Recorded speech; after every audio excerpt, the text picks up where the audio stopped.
E aí, galera, estamos aqui em mais um grupo de estudos de Go. Casa cheia hoje, todo mundo preso em casa, não tem motivo para não participar do grupo de estudos, né? Então, hoje nós vamos ver um negócio bem legal. Nós vamos ver a diferença entre slice e array. Eu escrevi um artiguinho sobre isso, depois o link vai estar disponível. Esse artigo ainda está precisando de umas melhorias, né? Se tem uma linguagem que eu não domino é o português. E aí precisa de uns ajustes, mas tem vários exemplos. Né? Não vou mostrar tudo hoje, porque aqui eu tentei fazer uma evoluçãozinha mais maneira, mas nós vamos mostrar coisas rodando, né? E vamos entender qual é a diferença para o Go, o que é um array e o que é um slice. É simples. Um array ele vai sempre ter um tamanho. Quando você aloca um array, ele tem um tamanho específico e ele está lá alocado. O slice não. O slice é só um conjunto, uma estrutura, né, que aponta para esse array que você alocou. Isso pode acontecer de forma transparente dentro da linguagem, né? Você aloca um slice, né? Você cria um slice e por debaixo do capô lá, escondido, o Go criou um array. Mas basicamente a diferença é essa. Você pode criar um array e aí um slice dele, ou você pode criar de forma automática, né? Mas a diferença entre os dois é que um é a estrutura mesmo na memória e outro aponta para essa estrutura da memória. E esse apontar para pode causar problemas, você tem que tomar atenção. Eu descrevi alguns casos que precisa observar e nós vamos tentar agora no exemplo demonstrar algumas coisinhas. Né? Eu já deixei um exemplo aberto aqui no VI. Bom, e o que nós vamos fazer? Primeira coisa, nós vamos criar um array aqui na linha 9, né? O que nós estamos fazendo aqui, ó, tá vendo que ele tem um tamanho. Eu criei um array de 6 elementos, né? 6 itens. Quando eu criei já com tamanho, automaticamente eu estou criando um array.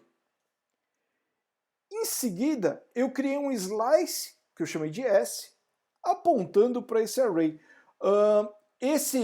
Essa mágicazinha aqui de sintaxe, colchete, dois pontos, colchete, significa que eu quero todos os elementos desse array no meu slice. Eu podia ter definido números aqui, né? Eu podia ter feito, por exemplo, do elemento número 1 até o elemento número 2. Eu teria um slice menor, que é justamente por isso que é o nome slice, você tirou uma fatia, né? Aqui eu quero tudo, então eu simplesmente tenho um syntax sugar aqui de não precisar passar o tamanho completo. Você só fala, ó, tudo, dois pontos, sem os parâmetros significa tudo.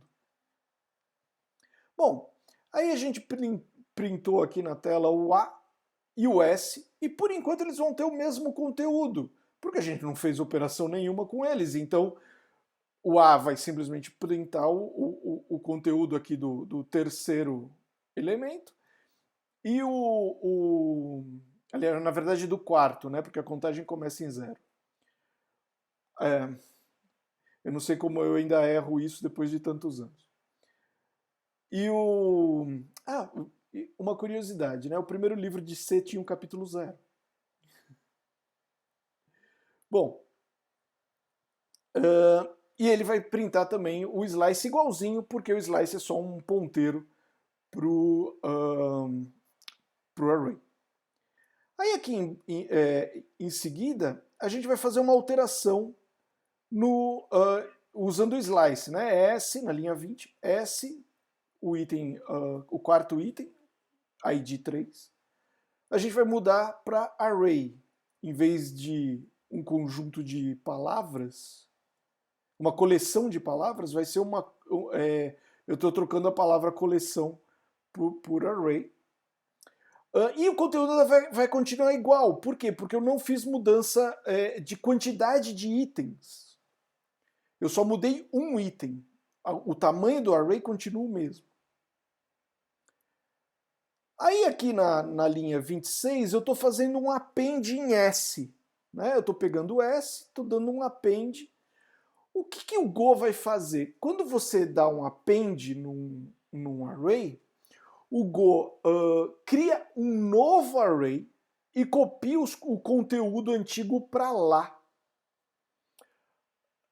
Então, o A vai continuar existindo, porque ainda tem uma referência para ele, mas ele vai criar um novo array para conter o S, né? O S com esse novo elemento que eu só adicionei uma exclamação. Então agora a gente tem dois arrays com conteúdos muito parecidos, mas isso é importante porque normalmente a gente pensaria que o A também estaria alterado e não está. Eles são agora arrays distintos. E se você fizer uma mudança, igual eu fiz aqui de novo no quarto item, né? Mudei para slice, em vez de a gente tinha mudado para array, eu mudei de novo para slice. E printar, os resultados vão ser diferentes, porque agora a gente tem realmente dois arrays na memória.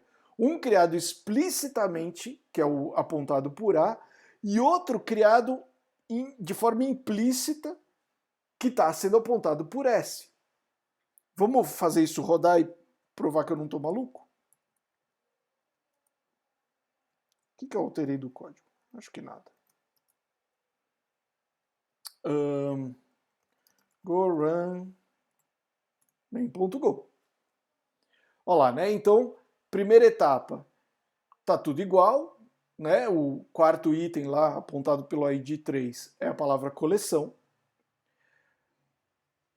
Aí a gente alterou, mudando de coleção para a palavra array. Por enquanto, os dois são iguais. Aí a gente fez um append. Como a gente fez um append, um segundo array foi criado de forma implícita. Daí, quando a gente fez a mudança do S para slice em vez de array, ele mudou só o S. E aí a gente printou e a gente viu que os resultados agora são diferentes. Bom, se não prestar atenção nisso, tá na cara que você pode fazer uma baita lambança no seu código, porque você pode achar que você alterou alguma coisa e na verdade você está alterando uma cópia daquele array. Na prática, não acontece muito isso, porque quando a gente começa a manipular um array por um slice, a gente não fica mais voltando para o array original, a gente fica mexendo só com aquele slice. Então, na prática, eu nunca vi isso acontecer, mas é um bug em potencial.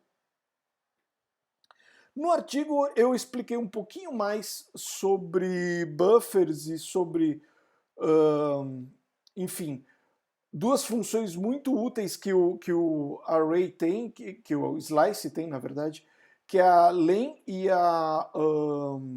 tá aqui embaixo. É a len e a caps, a cap, que são duas coisas que... Uma é a len, é o tamanho que está realmente sendo apontado por aquele slice.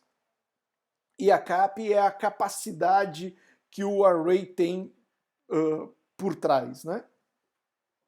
E aí aqui tem algumas brincadeiras do Go fazendo alocação e prevendo quanto você vai precisar de array por detrás do seu slice e aumentando o tamanho do slice automaticamente. É bem interessante.